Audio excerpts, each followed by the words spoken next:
Welcome to PM9 news. నేను మీ ఈశ్వరెడ్డి. ఈ రోజు ప్రధానంగా చర్చించవలసినటువంటి అంశం ఈ యొక్క ప్రైవేట్ ట్రావెల్స్ కి సంబంధించి, దీనిని ప్రైవేట్ ట్రావెల్స్ అనకూడదు కానీ ప్రైవేట్ ట్రావెల్స్ కి సంబంధించినటువంటి మనుషులను చంపే ఒక మాఫియా అని చెప్పడంలో ఎలాంటి అతిశయోక్తి లేదు.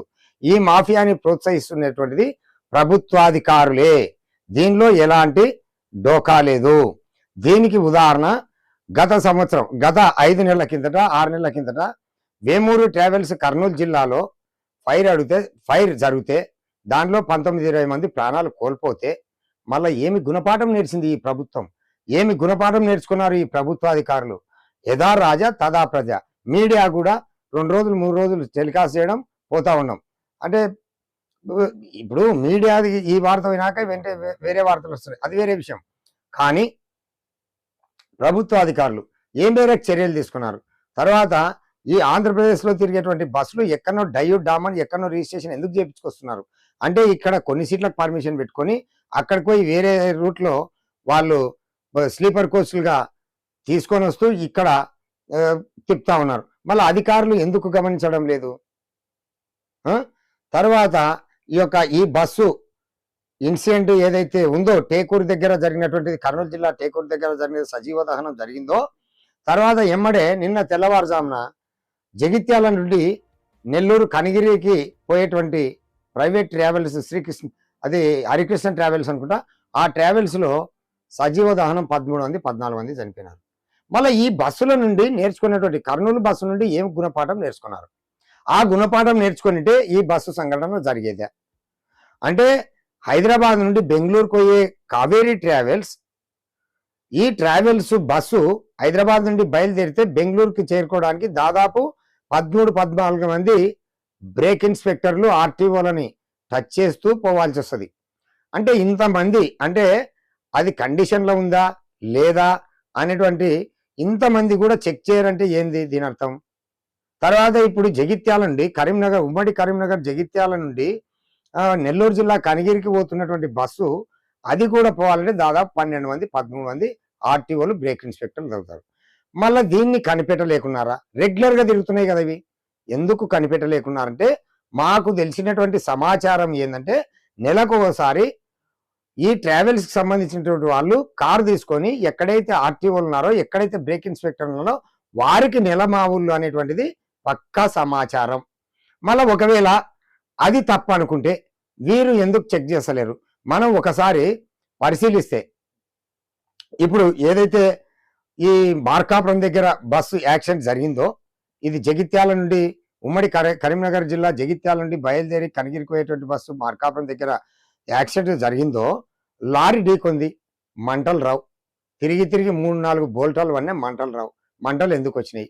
తర్వాత ఇంకొకటి, అంతకంటే ఒక 100 కిలోమీటర్ల ముందు ఒక ఊర్లో రిపేర్ కూడా చేసుకొని పోయినారనేటువంటి అనేక మీడియా కథనాలు. అంటే ఇంతమంది ఆర్టీఓలని, ఇంతమంది బ్రేక్ ఇన్స్పెక్టర్లని తప్పించుకొని ఒకరోజు కాదు కదా, రెగ్యులర్గా తిరుగుతున్నాయి. అంటే వీళ్ళకి నెనమావుళ్ళు ఏ రకంగా వస్తున్నాయో ఒకసారి అర్థం చేసుకోండి.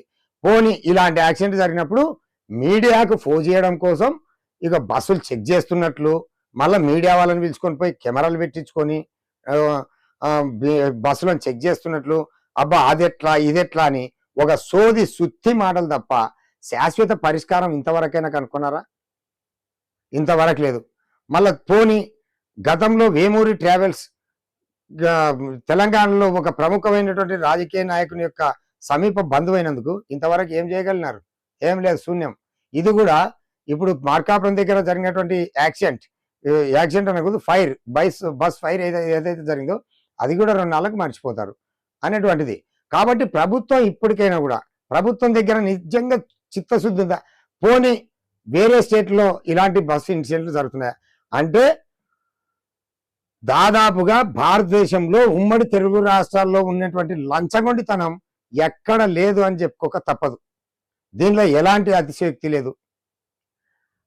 ఒక సింపుల్, ఒక సామాన్య పౌరుడు ఏదన్నా రోడ్డు మీద పోతా ఉంటే దానికి మోటార్ సైకిల్కి చిన్నగా ఏదో లేదని చెప్పేసి నిలబెట్టి ఫైన్ వేసే ఈ టెక్నాలజీ ఉన్నటువంటి ఈ అధికారులు మళ్ళీ ఇంత ఫైర్ ఇన్సిడెంట్లు జరుగుతుంటే, అంటే దీనికి ప్రధాన కారణం ఏంది అంటే నెల మామూలు ఇచ్చుకోవడమే ఈ ట్రావెల్స్ వాళ్ళు అని చెప్పడంలో ఎలాంటి అతిశయోక్తి లేదు.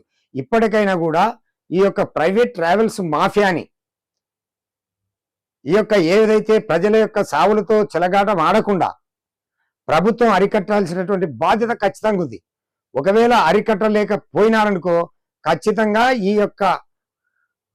ఈ ఫైర్ ఇన్సిడెంట్ లో ఎవరైతే చనిపోయినారో, యాక్చువల్గా ఇది ఒక ఫైర్ ఇన్సిడెంట్ అనకూడదు కానీ ఒక ప్రైవేట్ ట్రావెల్స్ యొక్క హత్యలు అని చెప్పుకోక తప్పదు. కాబట్టి ఇప్పటికైనా కూడా ప్రభుత్వ అధికారులు కళ్ళు తెరిచి ఇటువంటి వాటిని అరికట్టాల్సినటువంటి బాధ్యత ఎంతైనా ఉంది. తర్వాత పోనీ బస్సుల్లో భద్రత ఏ మేరకు, దానిలో ఫైర్ కు సంబంధించినటువంటి ఆర్పడానికి అది సిలిండర్ ఉండదు. తర్వాత ఆ అద్దాలు ఎమర్జెన్సీ ఎగ్జిట్ దాన్ని పలగొట్టుకోవడానికి సుత్తెలు పెట్టినారు. ఏంది పెట్టినారు?